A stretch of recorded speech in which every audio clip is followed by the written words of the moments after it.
Another video uploaded by me and Jack. Let's have a look what the others think of it. Shit's over there. More informed commentary! Ear rape!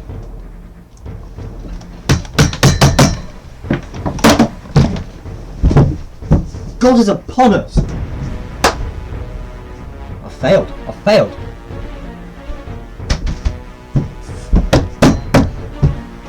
Nabbit! This can't be this. What do I do? How do I fix this?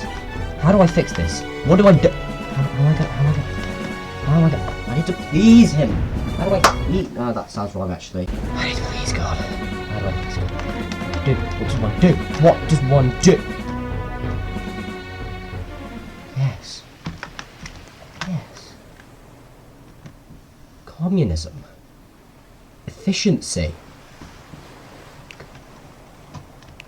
This world, surrounded by grinders. Efficiency. Communism.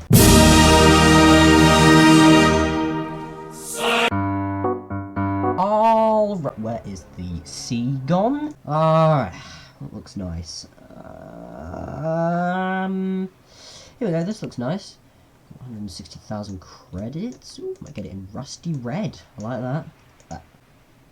Insufficient funds. 2,000 years later. Oh, finally. That took forever. Right. Let's get in and let's do some grinding. Alright. Fleets. What? Oh, what the?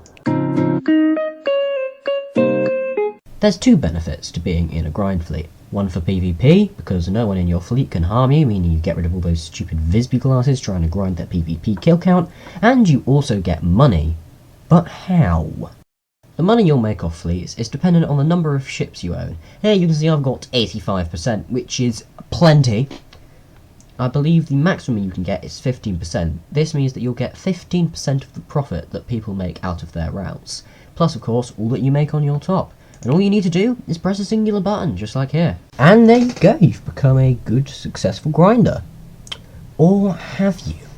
You see, you're going into this not knowing anything about your fuel, your distance, your speed. Don't you want to know more? Now, what I've just told you there, you could find on pretty much any grinding tutorial. This is where I step in. You see, I'm good at maths. We're talking, I got a silver in a British national competition here. So, how can I incorporate my math skills into a game about boats? Simple. How much fuel am I going to waste on a journey? How much range do I have on my boat? How long is it going to take me to do my routes? How much money am I going to get per hour? Now you're in your boat, you need to get your cursor on the map where you'll be when it hits the next 1% down, which we'll wait for here. Now, you'll wait for this, and you'll stop your boat with the lock button as soon as you hit the next 1% down.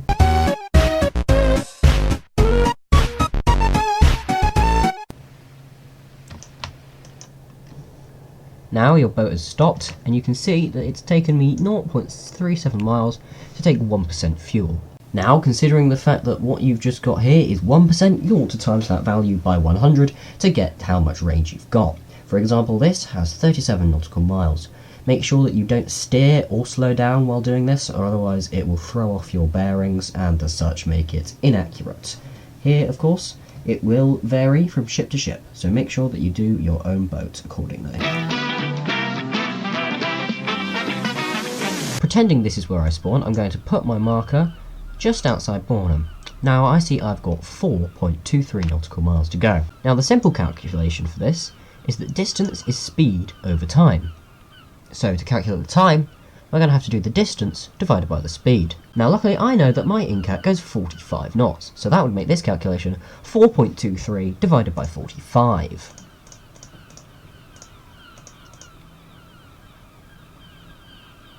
And that equals 0.094.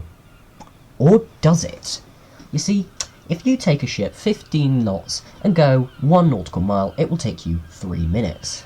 That's half the time it would do in real life. What this means is that DSS is sped up by 2 times. So what you'll actually want to do is divide this by 2 again to make this relative to DSS. Now, 0.047 isn't really going to help you much. That's in hours. So what you actually want to do is times that by 60. 2.82. So what I'm going to do is go out my stopwatch and calculate that. Okay, right. We're on the move. We're on the move. I need to calculate how much fuel this thing's going to lose, which is going to be interesting. Have I upgraded this? I hope I have. I don't know if I have. Have I? No, I'm at 42. That's okay. Right. That's going to make things a bit interesting for my time calculation then. I'm going to lose about 12% fuel, which means I should be on 88% when I get to the end here. And as you can see, as I arrive here, my fuel is at 88%, as expected. Now, because this is a shorter route, 2 minutes is usually what you do for, like, going into Ushuaia. I'm only 30 seconds behind my guess, even for this short route. I'm quite impressed by that. So if you're doing like a shorter route, like Horbeline to Mornham, only add like 1 minute to your time. A longer route, you'll want to add 2 minutes. And if you're doing around the world, don't ask me how long that's going to take. I'd say like 5 minutes or something you want to add on there. But as you can see, just by the power of maths, we calculated the time we'd reach and the amount of fuel we'd use on our journey.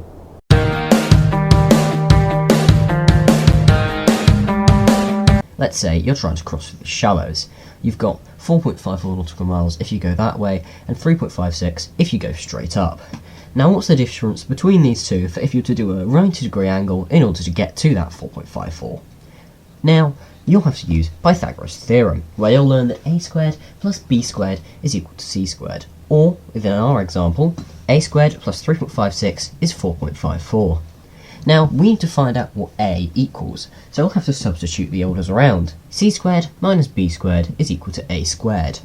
So, you'll have to do, that's 4.54 squared, take away 3.56 squared. You can do this in a calculator, and you'll get 7.94. The square root of that is 2.82 nautical miles, and that is the distance between your 2 markers. Now, if you want to go a further step, you can go to a side-side-side angle calculator, in which you'll now be able to see that you're 38 degrees out from that marker, which is the furthest way and the cheapest, fastest way. Using similar things to Pythagoras from earlier, you can find out that we've got the adjacent here at 3.07 and the hypotenuse at 3.59. By the rules of trigonometry, we're going to have to use the cosine, which is just, if you look at this triangle up here, we're going to have to find out the adjacent by the hypotenuse, a to h. Now, I had to get a scientific calculator for this, not even the Google calculator can do this, so this came up for me with approximately 0.86, and now you'll have to do cos to the power of -1, and then 0.86 within your brackets. Now that will give you 30.68341711, which we're going to round down to 30.6, and then round up to 31, just to get us an approximate angle. Now, in the right of your screen, you will find a compass. If you can get yourself 30 degrees from in this example, it'll be from the west, pointing towards the north, you should be heading at the exact angle you need to pass through safely without even having to look at the markers. Okay, I promise you, this is the last thing on maths, okay? There's going to be no more past this except an example. Now, before we start this example, you will actually need to figure out the turning radius of your boat. So what you'll want to do in order to make a perfect right turn is to get your camera facing exactly north, and of course have your ship follow suit on that. So there we go, and I'm going to suggest you go about 10 knots just so you can get an average out of this. You can halve it, double it to whatever your speed is. 10.1, there we go.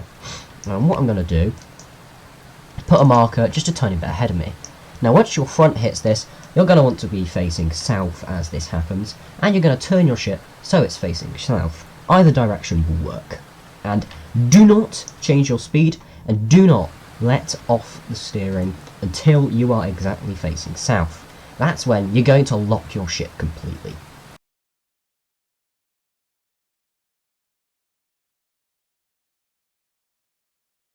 And there we go. Lock the ship.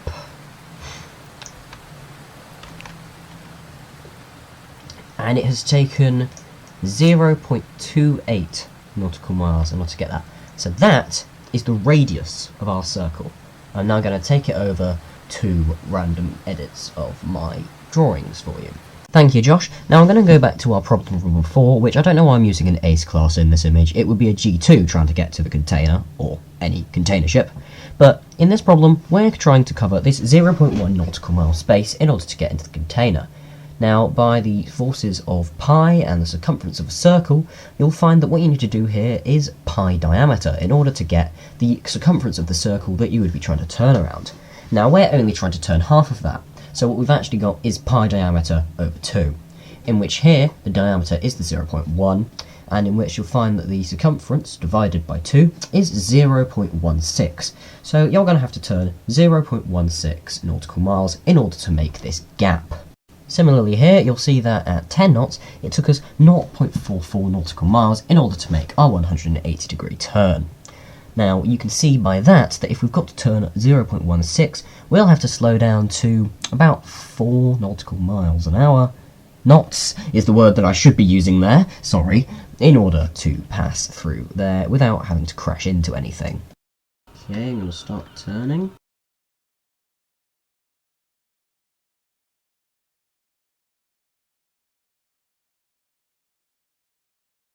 And there you go, we are round.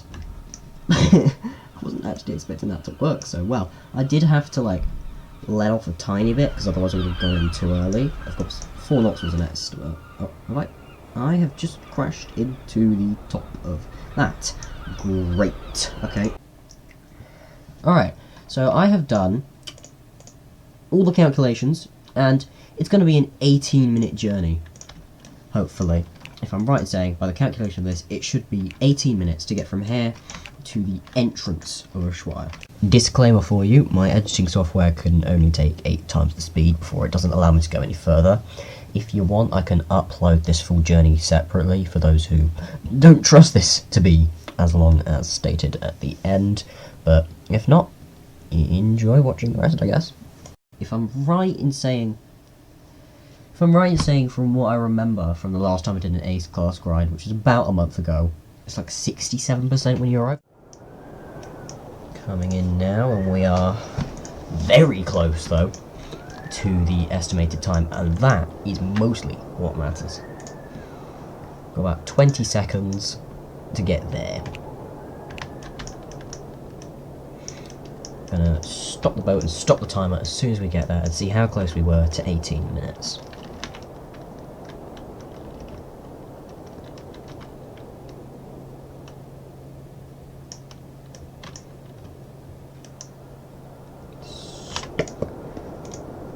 Okay.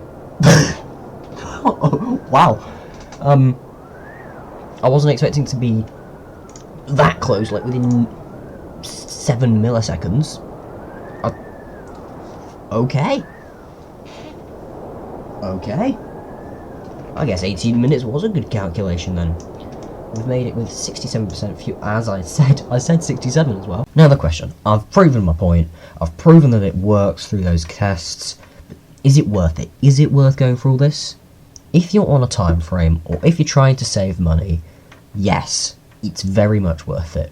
If you've got 20 minutes before school or work or anything, and you're trying to see, can you do this route, it's amazing. It's worth that extra minute or so to memorise how long, how much fuel, and how much time your grind route is going to take you. So, I hope this has helped you in some way. I hope you'll go on to use this with your grinding, and as always, thank you for watching, and I will see you in the next video. Thank you.